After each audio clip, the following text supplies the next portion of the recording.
Welcome to Bums on a Boat. My name is Joel. I am itching to shake down my 33-foot sailboat. It's been over a year since I've got to sail her.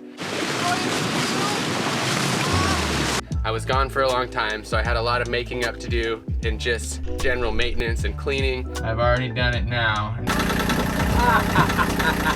So this is a big episode because at the end of it, I do feel like we will be ready to sail. When I bought this boat, the owner said, this boat is ready to go. The only thing it needs is a new mast boot, and I have it here, and he showed it to me. That mast boot is crusty. You just need to replace it with this new mast boot. She's ready to go. Never mind that the engine's gonna blow up on you and it's not gonna work. Never mind the soft spots in the deck and, you know, the steering that's all rusty crusty and the fact that it needs a bottom drop. No, he didn't mention any of that. It just needs a new mast boot and you're ready to go. Right.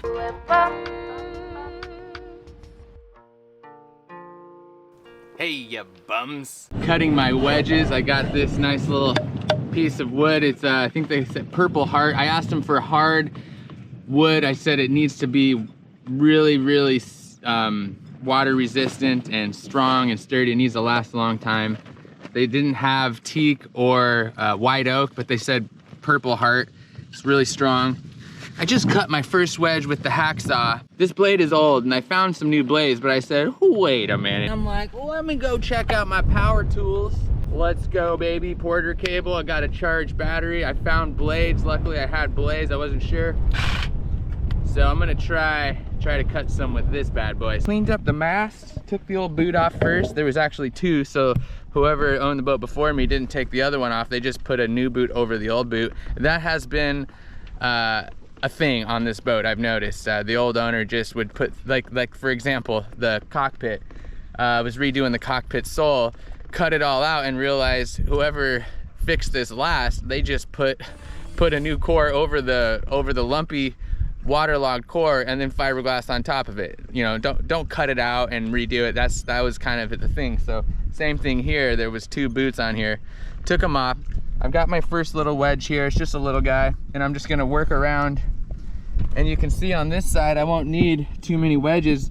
And my goal is I'm leaving the mast, so I don't want to move it at all when I put the wedges in. I just want to leave it where it naturally is, and then and put wedges all the way around so this baby is nice and secure right here at the deck. The wedges were in from underneath and they would fall out all the time, and I had like a hose clamp around to try to hold them in, but sometimes we'd hit some weather. I'd go into the head and I'd realize that some of the wedges fell out and I'd kind of jam them back up. So it was a constant thing where the wedges would come out. Sometimes I'd sail pretty far and realize the wedges weren't even in. That's not good. Okay, so honestly, it was a little crazy trying to use this without proper clamps. I didn't feel safe. So I went and put on one of my brand new blades on my old hacksaw, and it is way easier than the last wedge I cut. This just feels better. That was crazy. I think I need a table with some sort of clamps. I'm gonna cut myself or cut the boat or something. It was a little wild.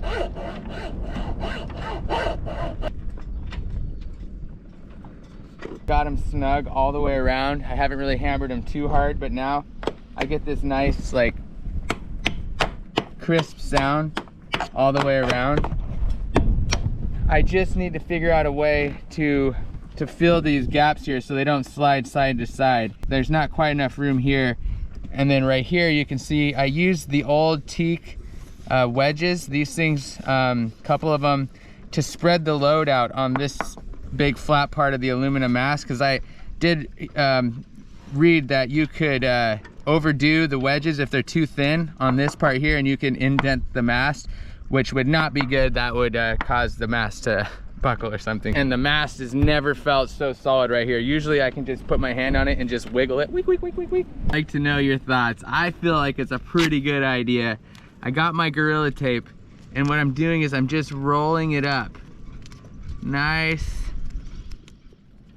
Just like that, and making spacers. The only way I can see the wedges might get loose or slide out is if they slide side to side, but if I make it really tight in all these gaps here, then they're not gonna move at all. Now that, my friends, is so much better than it ever was with them a couple of wedges jammed up underneath with big hose clamp around it, and like I said, they just be dropping out all the time. All right, that's the test fit. I actually didn't have proper sealant. I'm thinking 4200, but I'm gonna look it up a little bit. Insulating tape, waterproof. So this is going to be what I use to seal up the mast boot. So I'm gonna put some strips along here at the top edge, and then some here at the bottom edge, and then put my boot that's been nice and fitted, and use my hose clamps to really secure it.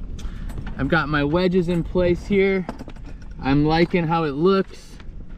Well, I don't know if I love how it looks, but it's great. It's solid, it's functional. And when the mast boot's over the top, you're not gonna see this anyway with my nice little Gorilla Tape spacers.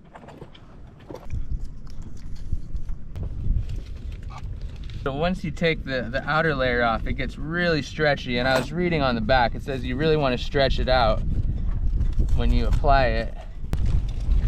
Oh, all right. Gone around the base 3 times, about 4 times up here. This is how the mast has always been, with more of a gap on this end here, and then it's almost flush right here. So I'm gonna leave it the way it has been. I've sailed a long way with the boat and it sailed fine. I think it's gonna sail even better once this is once the mast is secured right here. This is vinyl adhesive that comes with the mast boot. I might as well use a lot. Make sure I do this right. That settles it. I went ahead and cleaned things up with the X-Acto knife for 2 reasons. 1, it looks a lot better, and 2, I didn't want any of the boot kind of sticking up, because I felt like would trap water there and then it could seep in. So now it's got this nice downward kind of pyramid angle all the way around, starting with the silicone tape down to the boot. Warning, I do not do this project 100% correctly. Hindsight is 2020, and also this is going to be the last time that I say, well, you know, it's always been this way on Chak Matay, so it must be good enough. The mast was a little off, but I figured maybe the hole wasn't perfectly centered. So I've had patrons, I had Aaron from Instagram reach out. He recommended I talk to Herbie, the rigging doctor. He's got a YouTube channel. And yeah, the doctor has spoken and said, you know, you need to loosen up the rigging and retension it so the mast comes directly to the center of that hole. But I did not do that. However, I do make it so much better than it ever was. So we're moving in the right direction. Just wanted to let you guys know. I'm sure many of you are gonna go, you're not doing that right. And if others of you are maybe learning from this, just so you know, you do want that mast centered according to Rigging Doctor and many other people that I've talked to. I'm anxious to get this boat sailing, but I bounced an idea off the patrons and it was pretty unanimous. I'm like, guys, I have a cell phone with Navionics. I've sailed a long way with that.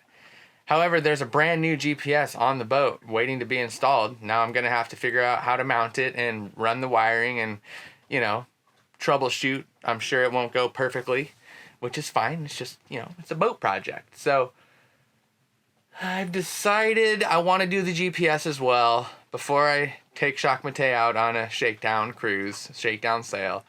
That way I have redundancy, it's smart. I'll have the GPS, I can test that out, and then I'll have my phone as a backup instead of only relying on my phone and Navionics, which, you know, I'm sure I'd be all right. But, well, you know, patience. We've waited this long, you know, it's been over a year.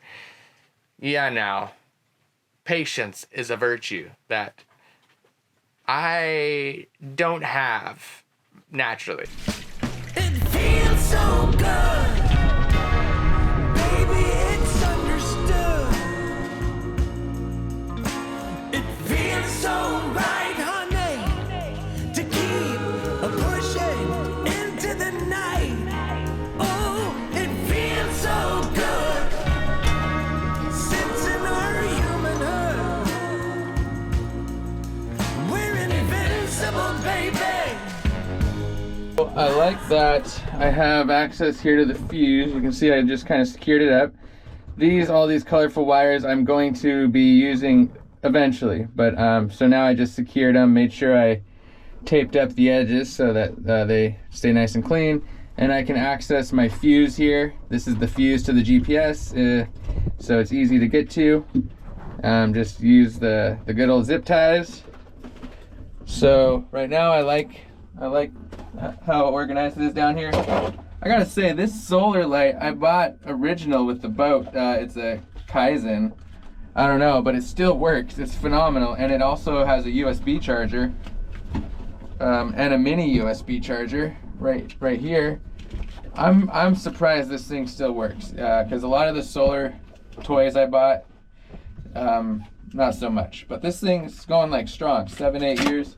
And I'm sure most of you know about the Lucy light. These things are epic.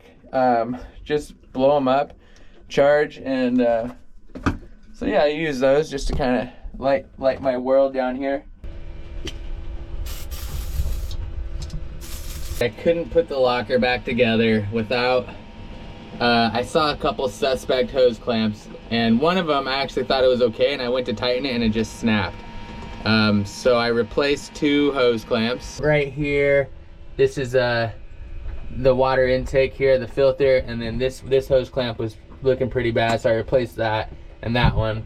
And then I sprayed PB Blaster all over here where my prop shaft connects to the transmission, and went ahead and did the everywhere where I saw rust, I used my whole can of PB Blaster, everything I had left, and then I just cleaned it all up with a towel, cleaned up the bilge.